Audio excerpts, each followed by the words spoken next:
number 25. A sample of 100 observations are taken from a population with a mean 143. The sample mean is calculated as 138 with a standard deviation of 35. Test the hypothesis that the sample mean is different from population mean at a 5% level of significance. അതായത് a sample of 100 observations are taken from a population mean. Population mean mu equal to 143 ആണ്. ഇതിൽ നിന്ന് sample എത്ര എണ്ണം എടുത്തു? 100 എണ്ണം എടുത്തിട്ടുണ്ടെന്നാണ് പറയുന്നത്. The sample mean is calculated as സാമ്പിളിന്റെ മീന് കാൽക്കുലേറ്റ് ചെയ്തപ്പോൾ എക്സ് ബാർ ഈക്വൽ ടു 138 ആണ്. സാമ്പിളിന്റെ സ്റ്റാൻഡേർഡ് ഡീവിയേഷൻ തന്നിട്ടുണ്ട് 35 ആണെന്ന് പറയുന്നുണ്ട്. Test the hypothesis that the sample mean is different from population mean. Level of significance ആൽഫയുടെ വാല്യൂ 5% ലെവലിലാണ് ചെക്ക് ചെയ്യാൻ വേണ്ടി ചോദിച്ചിരിക്കുന്നത്. അപ്പൊ എപ്പോഴും നമ്മൾ എഴുതുന്നത് H naught mu equal to mu naught ആണ്. നൾ ഹൈപ്പോത്തിസിസ് എല്ലായ്പ്പോഴും ഈക്വൽ ടു ആണ്. Against the hypothesis H1 mu ഇവിടെ എന്താണ്? Sample mean is different from, greater though less no ഒന്നുമല്ല, ഡിഫറെന്റ് ഫ്രം പോപ്പുലേഷൻ മീൻ. അപ്പൊ ആ ഡിഫറൻസിന് നമ്മൾ എങ്ങനെയാണ് ഡിനോട്ട് ചെയ്യുക? Not equal to. So H1 mu naught equal to mu naught ആണെന്ന് എഴുതിയിട്ടു. ഇനി നിങ്ങൾ ചെയ്യാനുള്ളത് തന്നിരിക്കുന്ന കാര്യങ്ങൾ വെച്ചിട്ട് എന്താണ് ടെസ്റ്റിംഗിന്റെ ഫോർമുല എന്നുള്ളതാണ് നോക്കാനുള്ളത്. തന്നിരിക്കുന്ന ഡീറ്റെയിൽസ് വെച്ചിട്ട് test statistic Z equal to x bar minus mu naught divided by s by root n ആണ് ഫോർമുല. ഇനി ഈ ഫോർമുലയിൽ സബ്സ്റ്റിറ്റ്യൂട്ട് ചെയ്യണു. എക്സ് ബാർ എന്താണ്?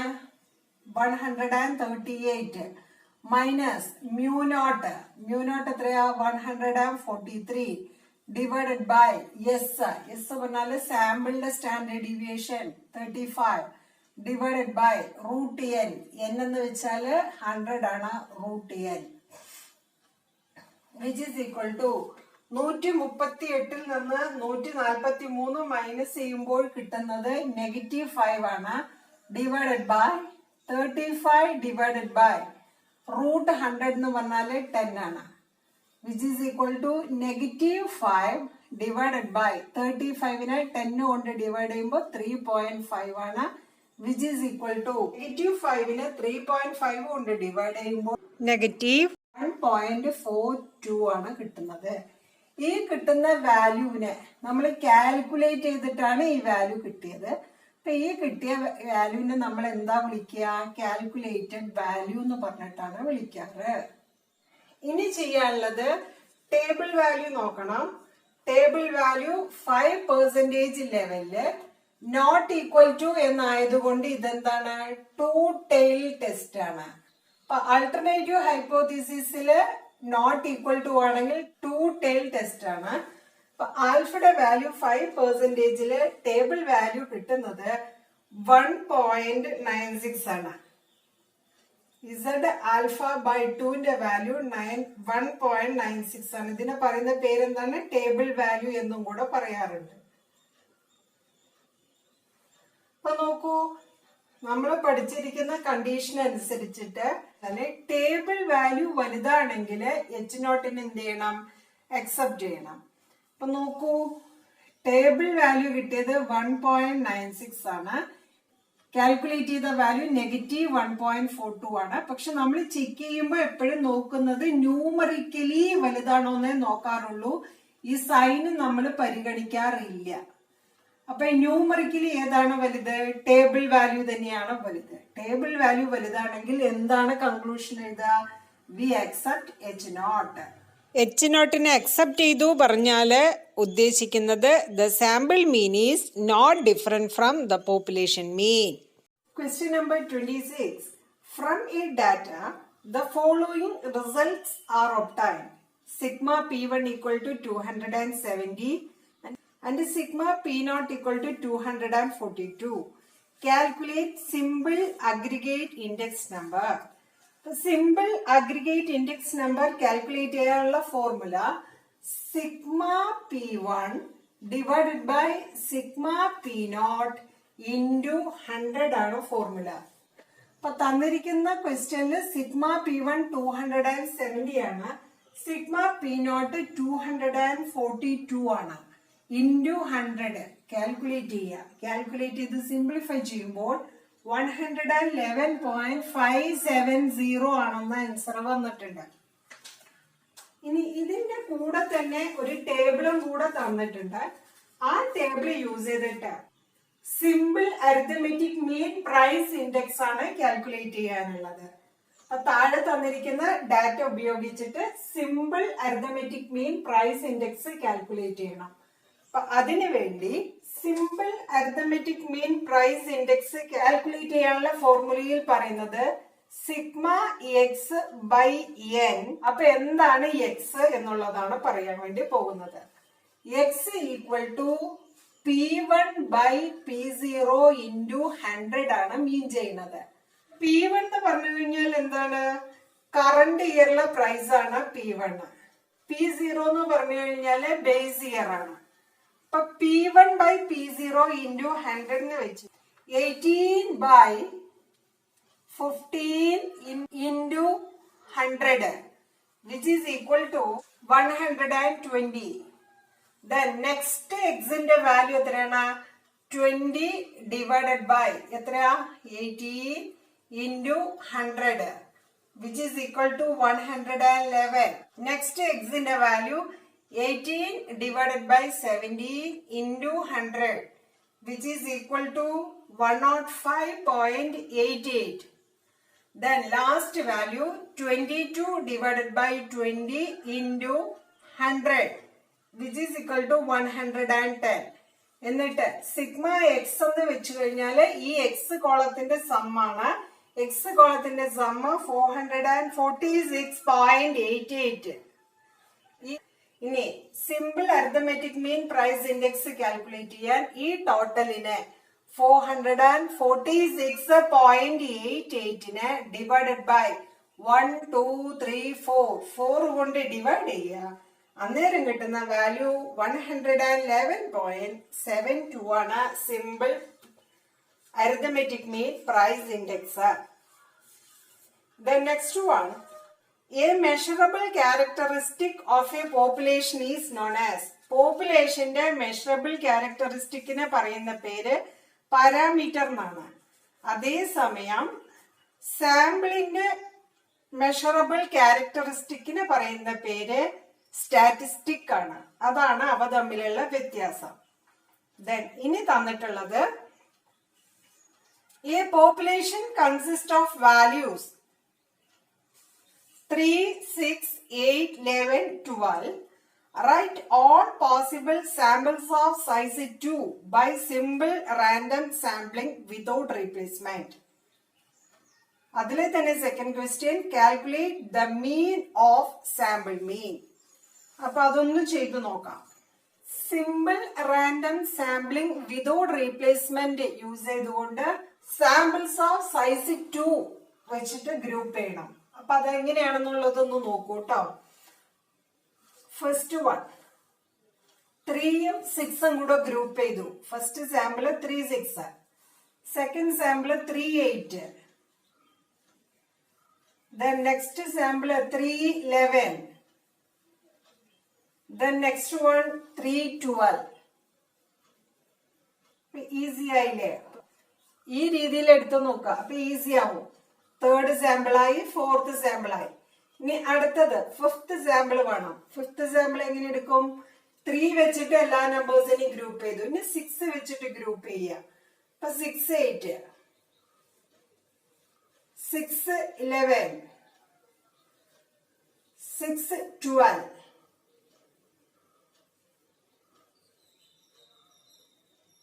Then 6 വെച്ചിട്ട് ഗ്രൂപ്പിംഗ് കഴിഞ്ഞു. ഇനി 8th സാമ്പിള് 7 സാമ്പിൾസ് വരെ നമുക്ക് കിട്ടി. ഇനി 8th സാമ്പിൾ 811, then 8 വെച്ചിട്ട് 812, then ഇനി 11 വെച്ചിട്ട് ഗ്രൂപ്പ് ചെയ്യണു 1112. നോക്കുക, നമ്മൾ പഠിച്ചിട്ടുണ്ട് simple random sampling without replacement ആണെങ്കിൽ നമുക്ക് എത്ര സാമ്പിൾസുകൾ കിട്ടും? NCN സാമ്പിൾസുകൾ കിട്ടുമെന്ന് പഠിച്ചിട്ടുണ്ട്. അപ്പൊ NC എന്ന് പറയുമ്പോ N എത്രയാണ്? 1 2 3 4 5 ആണ്. 5C. N എന്ന് വെച്ച് കഴിഞ്ഞാല് സാമ്പിളോ സൈസ് എത്രയാണ് പറയുന്നത്, എത്ര വെച്ചിട്ട് സെലക്ഷൻ ആണ് പറയുന്നത്. അപ്പൊ ഇവിടെ 2 വെച്ചിട്ടുള്ള സെലക്ഷൻ ആണ്. 5C2ന്റെ വാല്യൂ 10 ആണ്. അപ്പൊ നമുക്ക് ഇങ്ങനെ സെലക്ട് ചെയ്ത് കിട്ടുമ്പോ എത്ര സാമ്പിൾസുകൾ കിട്ടണം? 10 സാമ്പിൾസുകൾ കിട്ടണം. നമുക്ക് എത്ര കിട്ടിയിട്ടുണ്ട്? 10 കിട്ടിയിട്ടുണ്ട്. ഇനി അതിൽ second question, calculate the mean of sample mean. Expectation of X bar ആണ് കാൽക്കുലേറ്റ് ചെയ്യാൻ വേണ്ടി ചോദിച്ചിരിക്കുന്നത്. അപ്പൊ എന്ത് ചെയ്യാം? അടുത്ത കോളത്തിൽ സാമ്പിൾ മീൻ എന്ന് പറഞ്ഞിട്ട് നിങ്ങൾ ഒരു കോളം കൺസ്ട്രക്ട് ചെയ്തു. എന്നിട്ട് എന്ത് ചെയ്യാ? 3 + 6 ഇവ തമ്മിൽ കൂട്ടുക. ഡിവൈഡഡ് ബൈ എത്ര നമ്പേഴ്സ്? 2 നമ്പേഴ്സ്. അപ്പൊ 3 + 6 എന്ന് പറഞ്ഞാല് 9. 9/2 4.5 ആണെന്ന് കിട്ടി. ദെൻ ഇവ തമ്മിൽ കൂട്ടി 3 + 8/2 ഇപ്പൊ 11/2. 11/2 പറഞ്ഞാല് 5.5. ദെൻ 3 + 11/2 അപ്പൊ 14/2. 14/2 പറഞ്ഞാൽ എത്രയാ? 7.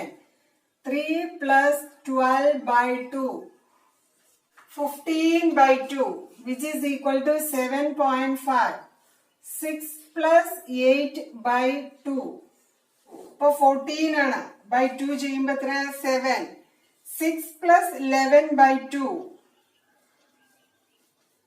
which is equal to 17/2. 17/2 ആകുമ്പോ 8.5. 6 + 12/2 18/2. 18/2 ആകുമ്പോൾ എന്ത് കിട്ടും? ആൻസർ 9. Then 8 + 11. 8 + 11 19/2. 19/2 ആകുമ്പോൾ സാമ്പിൾ മീൻ എത്രയാ? 9.5. 8 + 12. 8ഉം 12ഉം കൂടെ കൂട്ടുമ്പോ 20. 20/2 പറയുമ്പോ എത്രയാണ്? 10. 11 + 12. 11 + 12 23. 23/2 which is equal to 11.5. എന്നിട്ട് എന്ത് ചെയ്യാം? ഈ സാമ്പിൾ മീൻ എല്ലാം കൂടെ സം ചെയ്യുക. എല്ലാം കൂടെ സം ചെയ്യുമ്പോൾ നിങ്ങൾക്ക് കിട്ടുന്ന വാല്യൂ 80 ആണ്. ഇനി ചെയ്യാനുള്ളത് expectation of X bar calculate ചെയ്യുക. എക്സ്പെക്ടേഷൻ ഓഫ് എക്സ് ബാർ എന്ന് വെച്ച് കഴിഞ്ഞാല് സാമ്പിൾ മീനുകളുടെ മീനാണ്. അപ്പൊ സാമ്പിൾ മീൻ നമുക്ക് എത്ര കിട്ടി? ഇനി 80 കിട്ടിയിട്ടുണ്ട്. ഡിവൈഡഡ് ബൈ എത്ര ഒബ്സർവേഷൻ ഉണ്ട്? 10 observation. 10 which is equal to 8നെ 10 കൊണ്ട് ഡിവൈഡ് ചെയ്യുമ്പോൾ ആൻസർ 8 ആണ്. To study the significant difference of 4 varieties of fertilizers and analysis of variance is conducted on 13 plot. Table below show the result of time. ഒരു table, അനോവയുടെ table തന്നിട്ടുണ്ട്. ഇതില് ചില values missing ആണ്, കാണുന്നുണ്ടാവും. അപ്പോൾ ഇതെങ്ങനെയാണ് കംപ്ലീറ്റ് ചെയ്യുക എന്നുള്ളതാണ് പറയുന്നത്. ബിറ്റ്വീൻ സാമ്പിൾ 3 ഉണ്ട്, വിതിൻ സാമ്പിൾസ് 9 ഉണ്ട്. ഇവിടെ ടോട്ടലാണ് മിസ് ചെയ്തിരിക്കുന്ന ആദ്യത്തത്. 9ന്റെ കൂടെ 3യും കൂടെ സം ചെയ്യുമ്പോൾ ഇവിടെ എത്രയാ വാല്യൂ കിട്ടുക? 9ഉം 3ഉം കൂടെ കൂട്ടുമ്പോൾ 12. ഇനി sum of squares 2 value missing ആണ്. മീൻ സം ഓഫ് സ്ക്വയേഴ്സ് തന്നിട്ടുണ്ട് 87.22 ആണെന്ന് ഇവിടെ പറയുന്നുണ്ട്. ഇതിങ്ങനെ കാൽക്കുലേറ്റ് ചെയ്യുക. മീൻ സം ഓഫ് സ്ക്വയേഴ്സ് കിട്ടുന്നത് എങ്ങനെയാണ്? സം ഓഫ് സ്ക്വയേഴ്സിനെ കറസ്പോണ്ടിങ് ഡിഗ്രീസ് ഓഫ് ഫ്രീഡം കൊണ്ട് ഡിവൈഡ് ചെയ്തപ്പോൾ 87.22 ആണ് ആൻസർ. സം ഓഫ് സ്ക്വയേഴ്സ് അറിയില്ല, ഡിഗ്രീസ് ഓഫ് ഫ്രീഡം നമുക്കറിയാം. അപ്പൊ ഏതോ ഒരു നമ്പറിനെ 9 കൊണ്ട് ഡിവൈഡ് ചെയ്തപ്പോൾ 87.22 ആണ് ആൻസർ എങ്കിൽ എ കിട്ടാൻ എന്താണ് വഴി? 87.22നെ 9 കൊണ്ട് മൾട്ടിപ്ലൈ ചെയ്തു, ഇങ്ങോട്ട് ക്രോസ് മൾട്ടിപ്ലൈ ചെയ്തു. Which is equal to value എത്രയാണെന്ന് കിട്ടും? 784.98 ആണെന്ന് വരും. ഇപ്പൊ ഇവിടത്തെ ആൻസർ 784.98 ആണെങ്കിൽ ഏതോ ഒരു നമ്പറിന്റെ കൂടെ 784.98 സം ചെയ്തപ്പോൾ 1870 ആണെങ്കിൽ എങ്ങനെ ഈ വാല്യൂ കിട്ടും? 1870യിൽ നിന്ന് 784.98 ആ വാല്യൂ മൈനസ് ചെയ്തു. മൈനസ് ചെയ്യുമ്പോൾ കിട്ടുന്നത് 1085.02 ആണ്. ഇവിടുത്തെ വാല്യൂ 1085.02 ആണ്. ഇനി 1085.02നെ അതിന്റെ കറസ്പോണ്ടിങ് ഡിഗ്രീസ് ഓഫ് ഫ്രീഡം കൊണ്ട് ഡിവൈഡ് ചെയ്യുക. 1085.02നെ അതിന്റെ കറസ്പോണ്ടിങ് ഡിഗ്രീസ് ഓഫ് ഫ്രീഡം 3 കൊണ്ട് ഡിവൈഡ് ചെയ്തു. അന്നേരം കിട്ടുന്ന വാല്യൂ 361.67 ആണ് ആൻസർ. ഇനി ഈ എഫ് വാല്യൂ എങ്ങനെ കാൽക്കുലേറ്റ് ചെയ്യാം? 361.67 87.22 കൊണ്ട് ഡിവൈഡ് ചെയ്തു. 4.1466 ആണ് വാല്യൂ. അതിവിടെ എടുത്തെഴുതി. കാൽക്കുലേറ്റ് ചെയ്ത് കിട്ടിയ വാല്യൂ ഇതാണ്. എഫ് അനോവയുടെ ടേബിൾ പറയുന്ന വാല്യൂ 3.86 ആണ്. ഏത് വാല്യൂ വലുത്? കാൽക്കുലേറ്റ് ചെയ്ത വാല്യൂ ആണ് വലുത്. കാൽക്കുലേറ്റ് ചെയ്ത വാല്യൂ വലുതാണെങ്കിൽ നമ്മൾ എന്താണ് കൺക്ലൂഷൻ എഴുതുക? V reject H0.